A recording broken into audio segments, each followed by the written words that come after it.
Whitney Elizabeth Houston was an American singer and actress. She was cited as the most awarded female artist of all time by Guinness World Records and remains one of the best-selling music artists of all time with 200 million records sold worldwide. Houston released 7 studio albums and 2 soundtrack albums, all of which have been certified diamond, multi-platinum, platinum, or gold by the Recording Industry Association of America. Her crossover appeal on the popular music charts, as well as her prominence on MTV, starting with her video for How Will I Know, influenced several African-American women artists who followed in her footsteps. Houston began singing in church as a child and became a background vocalist while in high school. With the guidance of RIAA Records chairman Clive Davis, she signed to the label at the age of 19.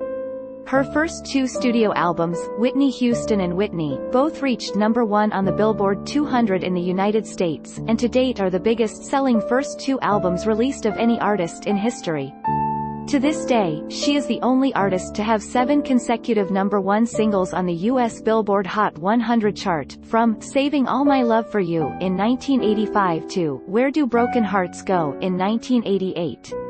Houston made her screen acting debut in the romantic thriller film The Bodyguard.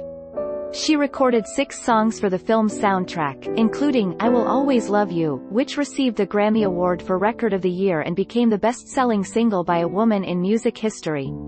The soundtrack album received the Grammy Award for Album of the Year. It remains the all-time best-selling album by a female artist, as well as the best-selling soundtrack album in history. Houston made other high-profile film appearances and produced their accompanying soundtracks, including Waiting to Exhale and The Preacher's Wife. The Preacher's Wife soundtrack went on to become the best-selling gospel album in history.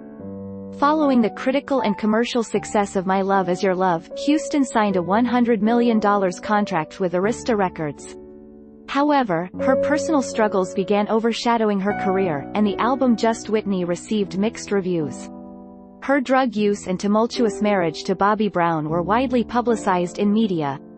After a 6-year break from recording, Houston returned to the top of the Billboard 200 chart with her final studio album, I Look to You. On February 11, 2012, Houston was found dead at the Beverly Hilton in Beverly Hills, California. The coroner's report showed that she had accidentally drowned in the bathtub, with heart disease and cocaine use as contributing factors. News of her death coincided with the 2012 Grammy Awards and was featured prominently in international media. Whitney Elizabeth Houston was born on August 9, 1963, in what was then a middle-income neighborhood in Newark, New Jersey. She was the daughter of Army serviceman and entertainment executive John Russell Houston Jr., and gospel singer Emily "Sissy" Houston. Her elder brother Michael is a singer, and her elder half-brother is former basketball player Gary Garland. Her parents were both African American. Through her mother, Houston was a first cousin of singers Dionne Warwick and Dee Dee Warwick. Her godmother was Darlene Love and her honorary aunt was Aretha Franklin, whom she met at age 8 or 9 when her mother took her to a recording studio.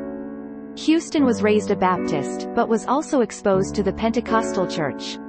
After the 1967 Newark riots, the family moved to a middle-class area in East Orange, New Jersey, when she was 4.